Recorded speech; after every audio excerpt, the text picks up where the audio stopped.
వేకువ వాక్యము ఇది దైవ వాక్యము. వేకువ వాక్యము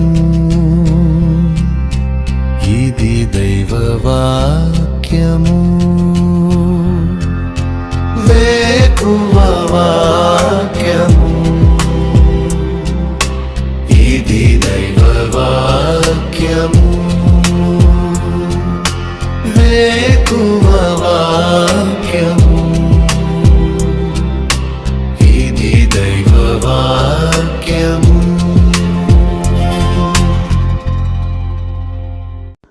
వేకువ వాక్యము వేకప్ వర్డ్ కొరకై ఇర్మియా గ్రంథము 33వ అధ్యాయము 6వ వచనం.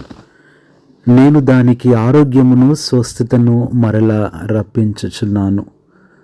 ప్రభునందు ప్రియులారా, దేవుడి ఉదయకాల సమయంలో మాట్లాడుతున్న మాట నేను దానికి అంటున్నాడు. ఈ సందర్భం దేవుడు బబులోను చెరలో ఉన్న ఇశ్రాయేలుతో మాట్లాడుతున్నప్పటికీ ఈ దినము కూడా నీతో నాతో ప్రత్యేకంగా దేవుడు మాట్లాడుతున్నాడు. నేను దానికి అన్న దగ్గర నీ పేరు పెట్టుకోవచ్చు. అనగా దేవునికి నీకు మధ్య దేవుడు ఏమి చేయబోతున్నాడో అది స్పష్టంగా మాట్లాడుతున్నాడు. అందుకని ఇక్కడ ఆరోగ్యమును స్వస్థతను మరలా రప్పించుచున్నాను అనే మాట, ఈ మరలా రప్పిస్తున్నాను అనే మాట ఎంత గొప్ప మాట అంటే, ఈరోజు మనుషులు ఏదైతే జరగదంటారో, ఎలా జరగదో నేను చూస్తానని దేవుడు అంటాడు. ఏదైతే నీకు రాదు అంటారో, ఎలా రాదో నేను చూస్తానని దేవుడు అంటాడు.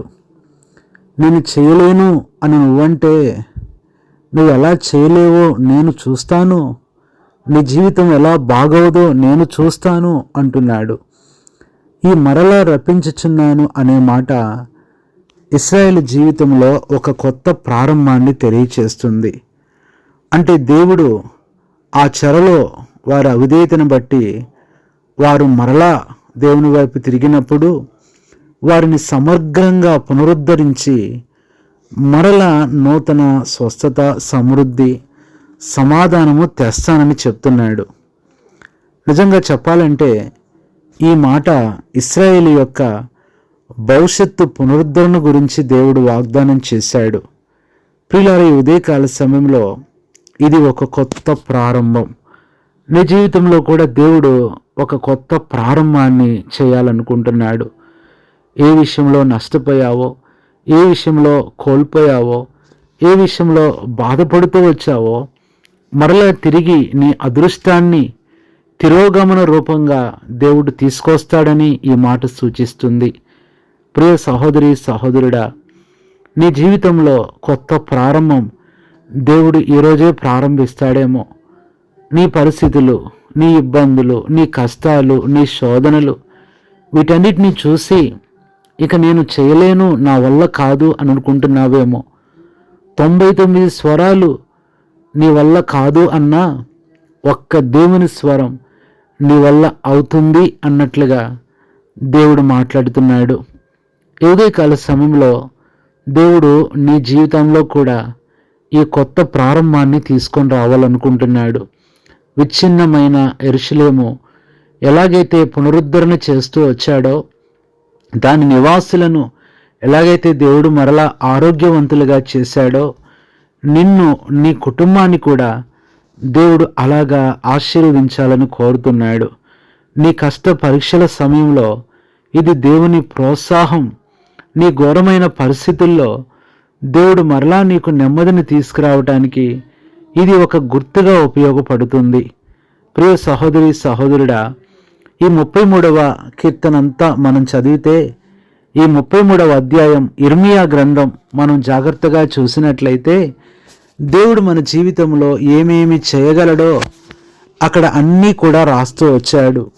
నీ పాత ఇబ్బందులు, నీ పాత సంగతులు, నీ పాత కష్టాలు, నీ పాత శోధనలు, నీ పాత ఇబ్బందులు, అవన్నీ కూడా దేవుడు తీసివేసి నూతనంగా సమస్తము చేయాలని ఆశపడుతూ ఉంటున్నాడు. నిజంగా ఇర్మియా గ్రంథం 33, కీర్తన 33 ఒక రకంగానే అనిపిస్తుంది. కీర్తన 33లో కూడా దేవుడు వారి ప్రాణాన్ని మరణం నుంచి తప్పించి కరువులో వారిని సజీవులుగా కాపాడి వారిని కరుణించి మరలా వారికి సంతోషాన్ని, సహాయాన్ని, సమాధానాన్ని ఇచ్చి మరలా వారిని పునరుద్ధరించాడు అన్నట్లుగా ఆ కీర్తన రాయబడినట్లుగా ఇక్కడ కూడా ఇశ్రాయేలీల జీవితంలో జరగబోయే ఈ నూతన పునరుద్ధరణ గురించి దేవుడు మాట్లాడుతున్నాడు. నా జీవితం అయిపోయింది, నా పరిస్థితి చేదాటిపోయింది, ఇక నేను మంచిగా అవ్వలేను, మునుపటిలాగా జీవించలేను అనుకుంటున్నావేమో. ఒకవేళ మునుపటిలాగా అవ్వలేవేమో, కానీ అంతకంటే బాగా దేవుడు నిన్ను చేస్తాడు. దేవుని యొక్క శక్తి తక్కువైంది అనుకుంటున్నావా? దేవుని యొక్క వాగ్దానంలో ఏమాత్రము బలం లేదని నువ్వు అనుకుంటున్నావా? ప్రియ సహోదరుడా, సహోదరి, ఉదయకాలం దేవుడు స్పష్టంగా నీతో మాట్లాడుతున్నాడు. దేవుడు తన నూతన కొత్త ప్రారంభాన్ని నీ జీవితంలో చేసినప్పుడు నీ జీవితంలో 7 కొత్త విషయాలు జరుగుతాయి. అదే ఈ ఇర్మియా 33 అంతా కూడా ప్రభు రాస్తున్నాడు. మొట్టమొదటిగా మనం చూసినట్లయితే 33:6 నేను దానికి ఆరోగ్యమును స్వస్థతను మరలా రప్పించుచున్నాను. దేవుడు స్వస్థతను రప్పించేవాడుగా ఉంటున్నాడు. స్వస్థత రప్పించటం ఏంటి?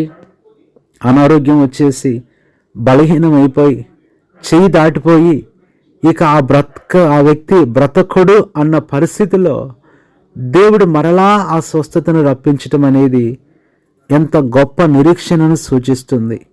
కాబట్టి మొట్టమొదట కొత్త ప్రారంభంలో దేవుడు నీకు మొట్టమొదటిగా స్వస్థతను ఇవ్వాలనుకుంటున్నాడు. స్వస్థతతోనే నీ జీవితాన్ని మరలా ఆయన నూతన ప్రారంభం చేయబోతున్నాడు. ఇది మొట్టమొదటిది.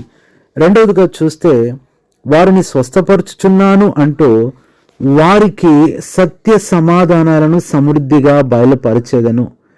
ఈ ఒక్క వచనములో 3 గొప్ప సంగతులు ఉన్నాయి. అది సత్యము అనేది రెండవదైతే, మూడవది సమాధానం అనేది మూడవది, నాలుగవది సమృద్ధి. ఈ 4 దేవుడు నీకు నూతన ప్రారంభంగా చేస్తాడు. ప్రియులారా, నీ పూర్వపు స్థితి నుంచి మరలా మంచి స్థితికి నువ్వు వచ్చేస్తావు. నీ ఆరోగ్యాన్ని దేవుడు పూర్తిగా పునరుద్ధరిస్తాడు. నీ భవిష్యత్తు, నీ స్థిరత్వం, నీ శ్రేయస్సును మరలా నువ్వు చూడగలుగుతావు. ప్రియ సహోదరి, నీ వ్యక్తిగతంగానే కాదు సహోదరుడా, నువ్వు కుటుంబంగా కూడా పునర్నిర్మాణం చేయబడతావు. ఎందుకంటే ఎంతో ఇది విశ్వసనీయమైన సత్యము. ఈ 4 విషయాలతో పాటు 5వదిగా చూస్తే మరలా అంటున్నాడు 7వ వచనంలో, మొదటి నిండినట్లు వారిని స్థాపించుచున్నాను. ఈ మాట ఎంత గొప్ప మాట. నా జీవితం పాడైపోయింది, నా కుటుంబం శిథిలమైపోయింది, నా ఇల్లు చెల్లాచెదురైపోయింది, నా యొక్క హృదయం ముక్కలైపోయింది అనుకుంటున్నావేమో. ప్రియ సహోదరి, సహోదరుడా, పూర్వమున్నట్లు మరలా నిన్ను స్థాపిస్తాడు. దేవుని యొక్క కొత్త ప్రారంభంలో ఇది 5వది. నిన్ను ఆయన స్థాపించాలని ఆశపడుతూ ఉంటున్నాడు.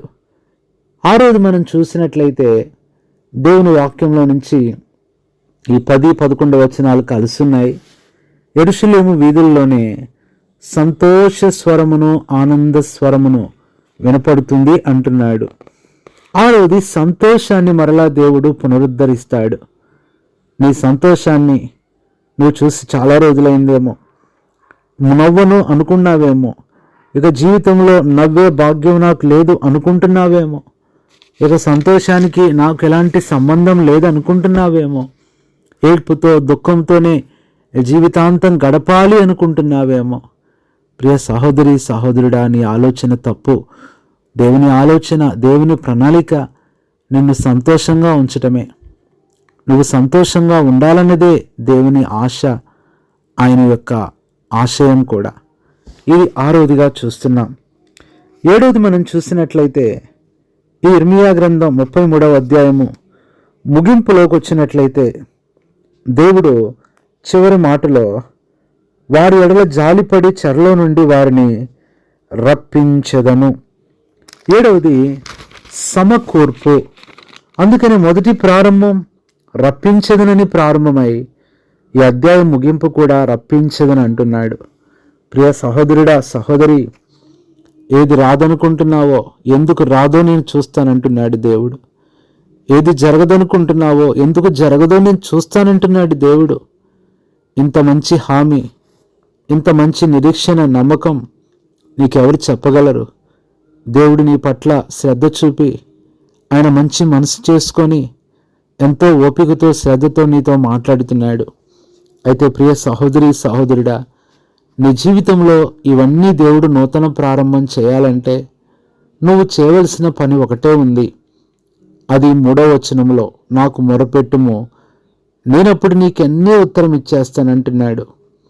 నీ ప్రార్థన అనేది నీ జీవిత నూతన ప్రారంభంగా, నీ జీవిత నూతన పునరుద్ధరణగా ఉంటుంది. ఈ ఉదయమే ప్రార్థించు, ఇప్పుడే ప్రార్థించు. నువ్వు ఆశపడు, ప్రభువా నూతన వ్యక్తిగా నన్ను చేయి, నూతన కుటుంబంగా నన్ను చేయి. అయిపోయింది, ఏదో అయిపోయింది ప్రభువా, తెలిసి తెలియక ఏదో చేశాను, నష్టపోయాను, కోల్పోయాను, జీవితం పాడైంది, రూపం పాడైంది, బ్రతుకు పాడైంది, ఉద్యోగం పాడైంది, చదువు పాడైంది, సాక్ష్యం పాడైంది. ఈ ఒక్కసారి నన్ను పునరుద్ధరించి ప్రభువా నేను అడిగితే, ప్రియ సహోదరుడి, మరలా తిరిగి ఆయన రప్పించి పూర్వమున్నంతటి కంటే ఎక్కువగా చేయగలడు. ఈ ఉదయకాలం ఈ మాటలు నమ్ము. నీ జీవిత నూతన పునరుద్ధరణ కొరకై నేను కూడా నీతో కలిసి ప్రార్థన చేస్తాను. పరిశుద్ధుడైన తండ్రి, ప్రభువైన యేసుక్రీస్తు నామంలో నీ పాదములకు వందనాలు చెల్లిస్తున్నాను. ఈ ఉదయకాల సమయంలో వేకువ వాక్యం కొరకై ఇర్మియా గ్రంథం 33:6, నేను దానికి మరలా ఆరోగ్యమును స్వస్థతను రప్పించుచున్నానన్న మాట, ఈ మరలా రప్పిస్తున్నాననేది మీరు సృష్టించబోయే, మా జీవితాల్లో స్థాపించబోయే ఒక కొత్త ప్రారంభానికి పునాదిగా గుర్తు చేశారు. అవును ప్రభువా, తెలిసి తెలియక ఎవరి మాటలో విని ఎవరినో నమ్మి మా ప్రియులు మోసపోయారు ప్రభువా. చాలా ఇబ్బందులు పడుతున్నారు. నమ్మిన వాళ్ళు ద్రోహం చేశారు, ప్రేమించిన వాళ్ళు చెయ్యి విడిచిపెట్టేశారు. ఎంతో ప్రభువా బాధల్లో, విచారంలో ఉంటున్న మా ఈ ప్రియ బిడ్డలను నీ నూతన ప్రారంభంలో ఆ లిస్టులో మీరు రాసుకోండి ప్రభువా. ఆ జాబితాలో వీరిని మొదటిగా ఉంచండి. మీరే నూతన కార్యాలు చేయమని, వారు కోల్పోయింది ఏదైనప్పటికీ కూడా ఇప్పుడే తిరిగి రప్పించమని, తోడై ఉండమని, నడిపించమని నీ దాసునిగా ఈ మాటలు వింటున్న వారి కొరకు చేస్తున్న ప్రార్థన ఆలకించండి. ఆరోగ్యాన్ని రప్పించండి, నెమ్మదిని రప్పించండి, క్షమాపణ రప్పించండి, ఆశీర్వాదం రప్పించండి, విజయాన్ని రప్పించండి. పోయింది మాత్రమే కాదు ప్రభువా, అసలు లేనిది కూడా రప్పించగల దేవుడవుగా మీరే సహాయం చేయమని, మహిమ పొందమని కృతజ్ఞతలు చెల్లిస్తూ మా ప్రియ ప్రభువును రక్షకుడైన యేసుక్రీస్తు నామంలో ప్రారంభిస్తున్నాము తండ్రి, ప్రార్థిస్తున్నాము తండ్రి. మన తండ్రి అయిన దేవుని ప్రేమ, మన ప్రభువైన యేసుక్రీస్తు కృప, పరిశుద్ధాత్మన్యోని సహవాసం ఇప్పుడే నీ జీవితానికి నూతన ప్రారంభాన్ని, నూతన పురోగతిని, నూతన పునరుద్ధరణను దయచేసి నిన్ను ఆశీర్వదించునుగాక. ఆమేన్.